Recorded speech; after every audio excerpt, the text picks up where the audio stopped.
Hi, I was going to record this yesterday, but something urgent kind of came up, and one of the community cats around here hurt himself, so we had to take him to the vet and take care of him. So I was meaning to record this last night, which will kind of explain what I'm about to show you here now that I've found everything all over again. So pay no attention to that, but we're actually going to go ahead and do this thing that I've got here. Fair warning, it's probably going to piss you off. What's up, everybody? Welcome back to the Chaos. My name is vlad, the-tek, and today we're going to be talking about, well, some straight up bad medicine, I guess. Possibly. I don't know. I haven't really dug that deep because, for the most part, what we're going to be looking at, we're kind of exploring it together as kind of a, you see what I see at the same time as I see it kind of thing. But I wanted to actually make a video on something that's equally important in the autism world, and that's fake or bad autism treatments and cures. In fact, as you can see, I have a Google tab here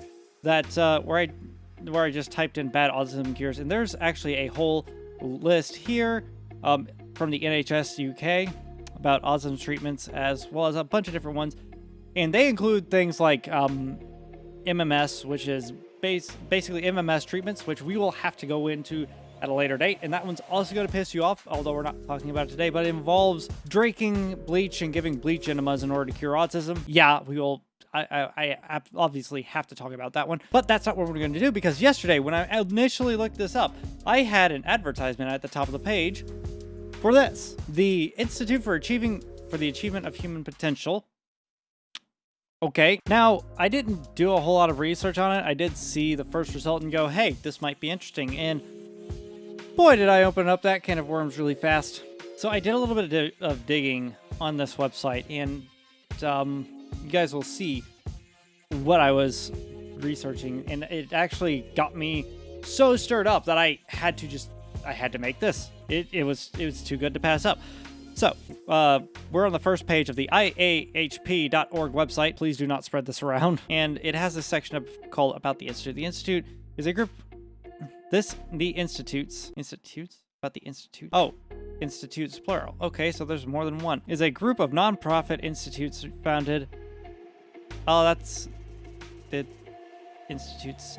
That's a bit redundant, my good man. Founded by Glenn Dolman in 1955. The Institutes is internationally known for its pioneering work in child brain development and for its program to help brain-injured children achieve wellness and well children achieve excellence. One of the things that kind of struck me as odd is they admitted somewhere later on, here, under the Our Mission section right here. We work with both hurt and well children.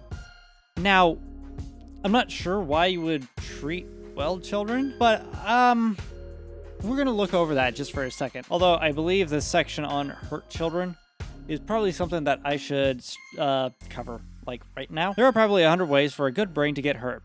By now, we have probably seen all those ways. It does not matter whether that path began shortly after conception, 6 months before delivery, or after birth. In the end, the child is left with the injury and its consequences. Okay, I'm with you so far. From what I've gathered so far, it seems that they initially started working with children who have suffered from traumatic brain injury, or TBIs. It's so far you're gathering, okay, they do work with children with brain injuries. What does this have to do with you? And furthermore, what does it have to do with autism? We will get to that. Just be patient. The good news is that the brain has tremendous plasticity. It can recover. It can get better. Brain injured children are hurt, not damaged, not disease. They are hurt. Well, no shit. Already, I gotta bring attention to it can recover and it can get better. Usually, anytime you're dealing with medicine, anytime you hear the term recovering, you should pay very close attention. And not for good things. Typically, that's a red flag. And I will show you why here in a bit. Also, I think damage might describe somebody who's taken a bat to the head, or who has gotten into a car wreck, or who fell out of a third-story window on their head. I mean, that would accurately describe a brain injury right there, is a damaged brain. Also, as far as not being diseased, what about Naegleria? That's a disease caused by a parasite. That is very much a disease.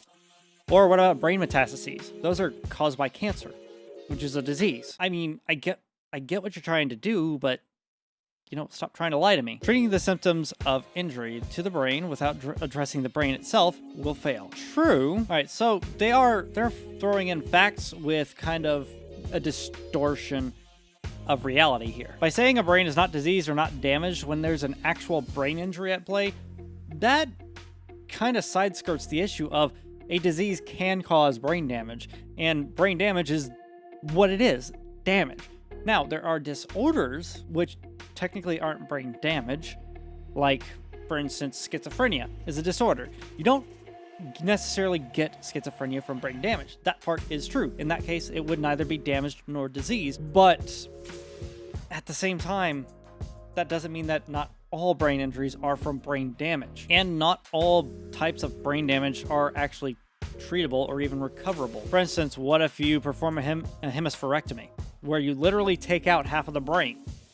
How are you going to recover from that without growing a new brain? Surgery and medication are often used to try to eliminate the distressing symptoms. Yes, for instance, people who are diagnosed with certain types of seizures like status epilepticus or grand mal seizures that are incredibly hard to control, sometimes by separating the two hemispheres of the brain, it can actually limit the amount of cross signals being sent back and forth between the two hemispheres and actually eliminate seizures. In this case, yeah, that would absolutely do that. Eliminate that symptom. But how are you going to solve it through your treatment? That's what I'm kind of waiting for. And spoiler alert, I've done about an hour's of digging on this site, and I haven't gotten an answer yet about what their treatment is. All I know is that it doesn't involve medicine or surgery. So I'm still waiting. The answer is not to be found in the medicine cabinet, but in stimulation and opportunity. One thing that a lot of people who push pseudoscientific claims or an alternative medicine, immediately before you actually get to what the treatment is, they're going to try to cast as much doubt on the medical establishment as possible. They pretty much have to do that because the first question that most sane people ask is, okay, if your treatment works so well, why haven't I heard of it? Because the medical establishment is trying to suppress me, man. It's a conspiracy. You don't even just see it here. You can actually find books online written in the 1800s during the Victorian era about palmistry and things like that actually do the exact same thing, where they try to cast as much doubt on their current medical establishment as possible, saying that their brand of pseudoscience is being suppressed, which is why no one's really heard of it. This is a more conservative treatment, a safer treatment, a cost-effective treatment, and most important of all, a treatment that works. Again, I have been looking all over. They make claims about how they have treated 25,000 brain-injured children. They've taught 50,000 parents, whatever the hell that even means. They've sold 10 million books, and they have 65 years of experience. If you look here, and I'll open this in a new tab, there's a link to their store. And it's nothing but books that kind of make me ask questions, like how to teach your baby to read. Any pediatrician and child psychologist will tell you that a baby is probably not likely to learn how to read. You cannot possibly teach a baby to read, especially when they don't even know what the hell words are. Basically, teaching them this is going to do nothing but eliminate $22.95 out of your pocket, plus shipping and handling. Give your baby encyclopedic knowledge? Okay. Again, baby. Okay, neuropsych example, because I've done a little bit of research on it, so take my research with a grain of salt. Basically, my understanding is that throughout your whole life, your brain basically starts out with the most primitive functions in mind. So the limbic system, the autonomic nervous system, all the basic core ones that are responsible for your body's movement and stuff like that are the first things that are immediately wired because they're required at bare minimum to start functioning. And then as you grow older, you create more synapses between that and the higher functioning parts of your brain, like your hippocampus, the prefrontal cortex, of basically everything out from the middle of the brainstem. The thing is, that takes a long time, which is why for the most part, the first 2 years of your life, you probably do not remember them at all. This is actually a direct result of the process I just described. Now, sometimes you do hear about people being able to recount the earliest possible years of their childhood, which is very rare and not always true. For the most part, we don't really remember anything from the first couple of years of our life, simply because those parts of our brain just simply weren't developed. That's also the same reason why you can't really teach your baby to read. Those parts of their brain are still developing, and it's going to take a while before they can even interpret that data, let alone retain it. So I've already found a couple of inaccuracies, like why the hell would they have a store where you can buy products and a donate page? Also, I still haven't gotten around to why I'm even talking about this. So let's go back up to this Hurt Children section and actually click on Hurt Children, where more of the story is going to be revealed. No child is hopeless. Correct. Our goal is for every hurt child to have a fighting chance to be well. Since 1955, we've been pioneering better ways to grow the brain to use the vast capacity that is presently used. The language that I see in this website is the same, is tantamount to what people tell you is like, oh, humans only use 10% of their neurological potential, which is not true. You actually use closer to 90 to 95%. So in other words, that whole saying is founded on a lie. All right, let's go around. When a good brain gets hurt,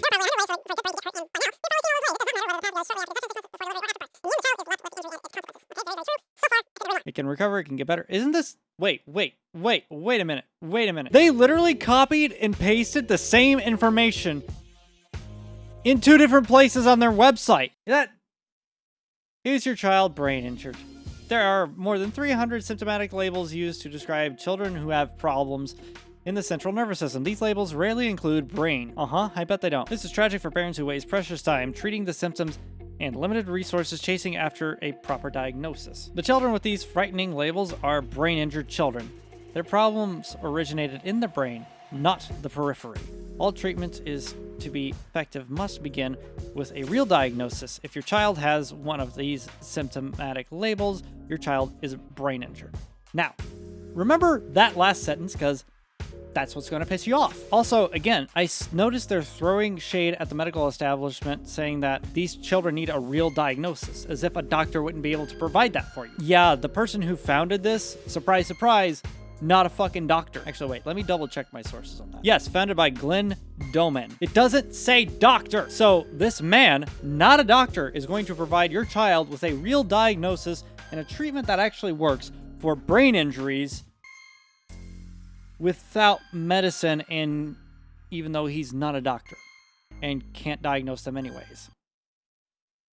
Okay, all right, here's where this phrase where they say, if your child has one of these symptomatic labels, they're brain injured, here's where this sentence is actually going to piss you off. Common diagnoses for brain injuries. Again, they copied and pasted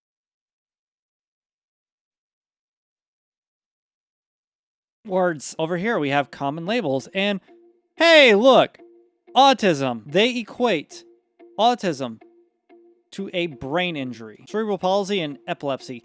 Yeah, those can be caused by brain injury or by something being in the brain that's not supposed to be there, like a tumor. I just noticed another fuck up of theirs. Notice how they have autism over here, and over here they have pervasive developmental disorder, which before it was integrated into autism spectrum disorder, one of those autism diagnoses you could get was pervasive developmental disorder. So funny how they have autism over here, and over here in developmental delays, they have PDD, when PDD is basically autism. But yeah, cerebral palsy and seizures makes sense of being trisomy 21 or Down syndrome. That doesn't appear in the periphery or in the cerebral. That appears on a DNA level.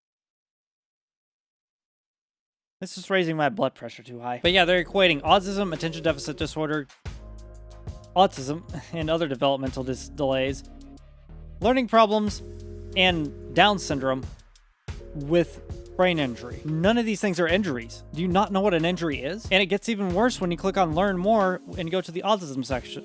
Now, I could do several videos on just this website, but we're going to stick to autism because that's what I do. I might also deep dive into the ADHD portion, but maybe later. Autism or autistic or autism spectrum disorder are words to describe children who exhibit a wide variety of symptoms, including problems with communication and social interactions.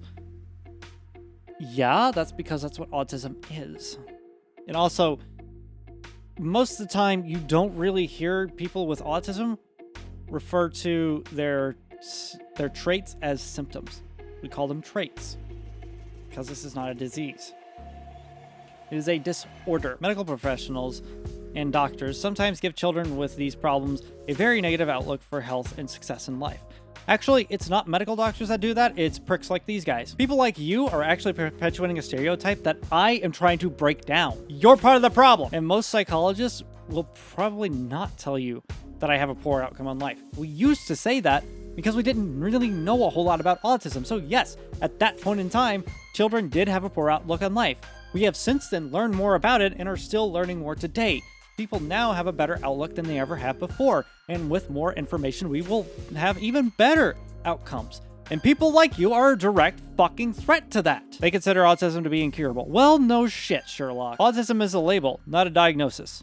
Do you not know what the fuck a diagnosis is? Last week, I talked about alexithymia. That is not a diagnosis. That's actually just a personality trait, because alexithymia really isn't a disorder. It could be a symptom of a disorder, but that's about it. A proper diagnosis describes where the problem exists in the brain, the degree of the problem, and the extent of the problem in the brain. No. They're trying to apply the same logic to psychology as you do biomedical science. There's so much that we still don't know about the brain because it is such a mysterious organ. But we know autism by what it does. Same thing with many other illnesses, and by learning more about what it does and how it affects the brain, that's actually how we conclude what causes the illness, or in this case, the disorder. And again, we see the trigger word here, recovering. A proper diagnosis describes where the injury exists in the brain. The degree of the injury... This is literally the same shit that's up here! The Institutes offers a program of neurological organization that parents carry out at home. The program is carried out with the intention of encouraging brain growth and development in children diagnosed with autism. Parents may wish to bring their children to the institutes, plural, for some fucking reason, after a detailed history is taken and a careful and thorough evaluation is completed. A diagnosis is made and a home treatment program is designed for each child and carefully taught. What are they diagnosing these children with if they don't have autism? Autism is a diagnosis, not a label. In fact, the only labels that have been given to people with autism are by neurotypical assholes like these people. Now, normally I would give them credit where credit is due and show you and praise them for at least trying to bust a couple of myths here, such as the fact that autism causes autistic people have behavioral problems, which obviously not true. Some do develop behavioral problems, but now we have better ways of working with people who have autism, so they don't have those behavioral problems anymore. Behavioral problems are now conditional.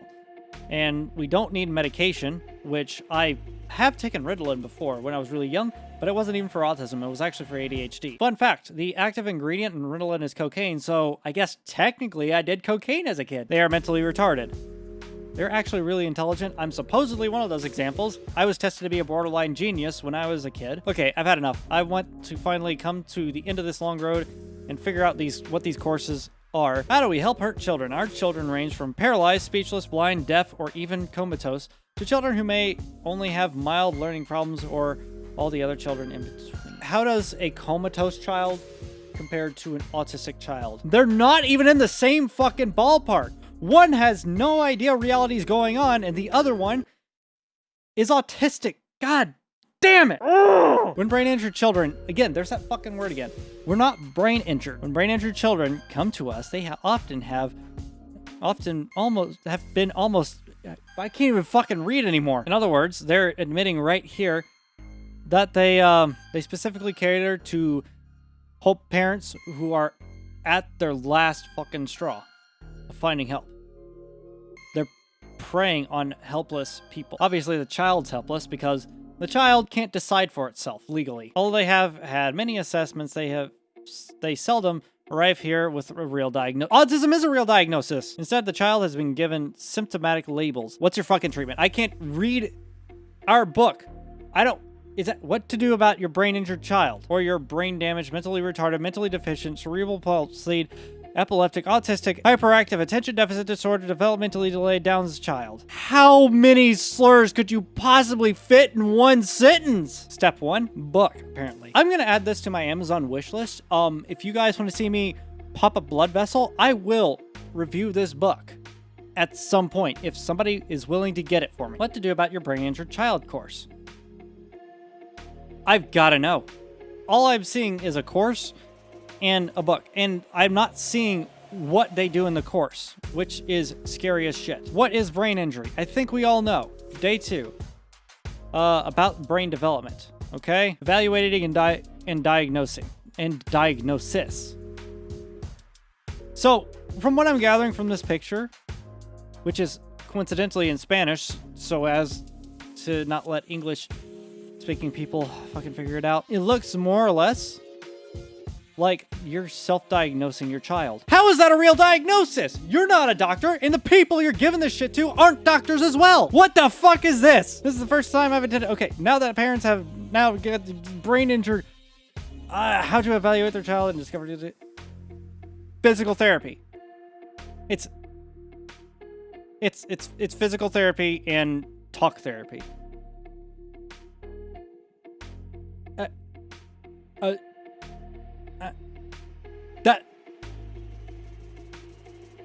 How much are they? Okay, I need to know how much they're spending on the.